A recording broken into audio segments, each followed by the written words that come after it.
Engineering చదవడం, ఏదైనా course నేర్చుకోవడం, తర్వాత సాఫ్ట్వేర్ ఉద్యోగం పట్టేయడం, ఇది నేటి యూత్ టార్గెట్. యువత అంతా కంప్యూటర్ విద్య, ఆర్టిఫిషియల్ ఇంటెలిజెన్స్ వైపు పరుగులు తీస్తుంటే, ఇప్పుడు నేను చెప్పబోయే ఇద్దరు అమ్మాయిలు మాత్రం సాగు విద్యను ఎంచుకున్నారు.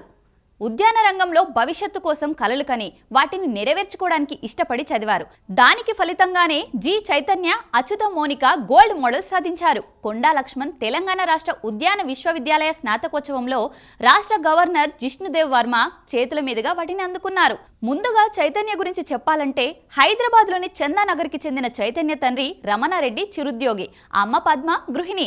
ఇంట్లో ఇద్దరు ఆడపిల్లల్ని బాగా చదివించాలి అని అనుకున్నారు. పేదరికంలో ఉన్న వారు ఎంతగానో కష్టపడ్డారు. ఇంటర్ తర్వాత చైతన్య డాక్టర్ కావాలనుకుని నీట్ పరీక్ష రాసింది. కానీ ప్రైవేట్ కళాశాలలో సీట్ వచ్చింది. ఆర్థిక స్తోమత లేకపోవడంతో మనుషుల డాక్టర్ను కాకపోయినా మొక్కల డాక్టర్ను కావాలనుకుంది. ఇంట్లో ఒప్పించి తెలంగాణ ఉద్యాన విశ్వవిద్యాలయంలో బీఎస్సీ హార్టికల్చర్ కోర్సులో చేరింది. ప్రణాళికాబద్ధంగా చదివి 4 బంగారు పతకాలను సాధించింది. విశ్వవిద్యాలయ చరిత్రలో 4 పతకాలు సాధించిన మొదటి విద్యార్థినిగా రికార్డు కూడా సొంతం చేసుకుంది చైతన్య. ఈ రంగంలోనే శాస్త్రవేత్తగా ఎదగాలనుకునేది తన కోరిక. ఇక మరో విద్యార్థిని అచ్యుత మోనిక స్వస్థలం తాడపల్లిగూడెం దగ్గర ఆవపాడు. ఆమె తల్లిదండ్రులు కలికి మూర్తి, అనంతలక్ష్మి వ్యవసాయంపై ఆధారపడి జీవిస్తున్నారు. చిన్నప్పటి నుంచి వారితో పాటు పొలాల్లో తిరిగి అన్నదాతల కష్టాలను దగ్గరగా చూడడంతో ఎప్పటికైనా వాటిని దూరం చేయాలనుకుంది మోనిక.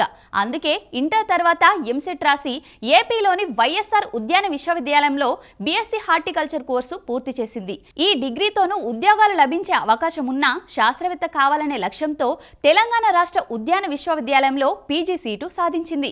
ఎంఎస్సీ పూర్తి చేయడంతో ఉద్యాన రంగంపై సంపూర్ణ అవగాహన కలిగింది.